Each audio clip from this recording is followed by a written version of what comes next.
on the hill, overlooking the graveyard. He can pick and choose any Marine that exposes himself because he has the ultimate view from the top down, unobstructed in the front, of all the movements that are down in there. And we have the obstructed view looking from the ground up, and we're also looking at a multitude of random buildings, so we don't know where it's coming from. The sniper proceeds to pin the Marines down and make their lives miserable for the next few hours. We had Marines that were taking refuge behind the headstones, and as they were starting to move, the sniper would hit the top of the headstone or the side of the headstone at wherever they were trying to expose their body, and he would notch out. You'd see pieces of masonry fly. The sniper soon takes a victim. It's about 1 p.m. and now we're getting a head count, and we're missing one Marine. He had taken refuge down in a little walled-in structure that was where one of the tombs was at, kind of out of sight, so we thought he's just slumping down, maybe taking a drink or whatever, but the corpsman didn't see him, so they finally went down in there because he wasn't rogering up. First Sergeant LeHue and others eventually locate him. He had already probably been in that position for 20 minutes. He had taken a sniper shot through his neck collar piece, which is not meant to stop an impact of a straight-on shot from a Dragunov rifle. It's meant for fragmentation or anything else. It's not meant to stop the impact of the bullet. Just then, another oddity of fighting in the Muslim cemetery occurs. Despite the battle, 5 times a day, a call to prayer is sounded at the top of a nearby mosque. Each time that happened, the firing would stop. And the insurgents would either pray or they would take that time to say, this is holy time for 5 minutes. It happens now, and First Sergeant LeHue and 3 other Marines take advantage of the time to evacuate the Marine's body. The entire time this is happening, not a shot is going off or anything. And this took a good amount of time to get his body out of there. It was at least 20 minutes. The sniper holds his fire well after the prayer time has expired.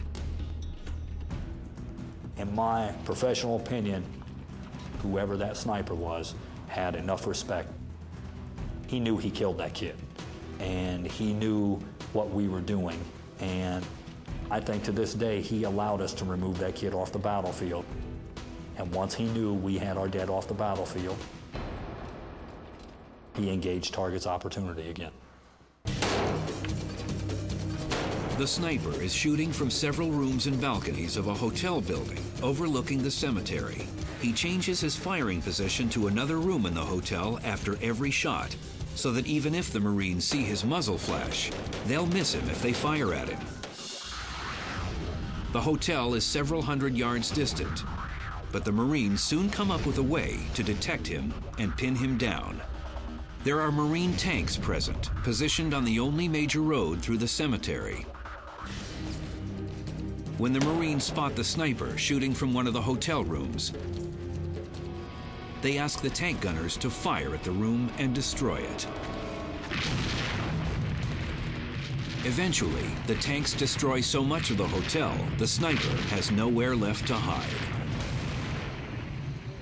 After a certain sustained period of time of blasting, the sniper had disappeared. It just went away.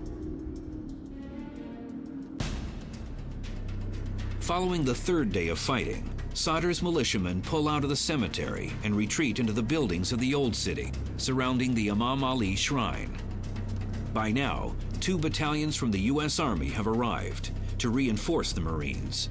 But coalition leaders will not allow U.S. troops to fire on the shrine because of its cultural significance.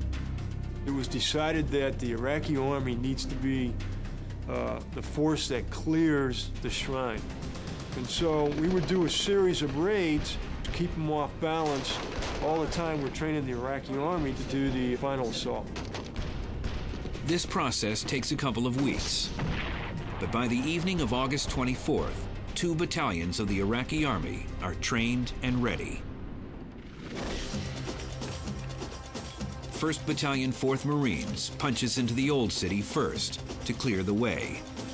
The initial target is a building numbered 61 on Coalition maps. It's an old hotel that's being refurbished, and its interior is stripped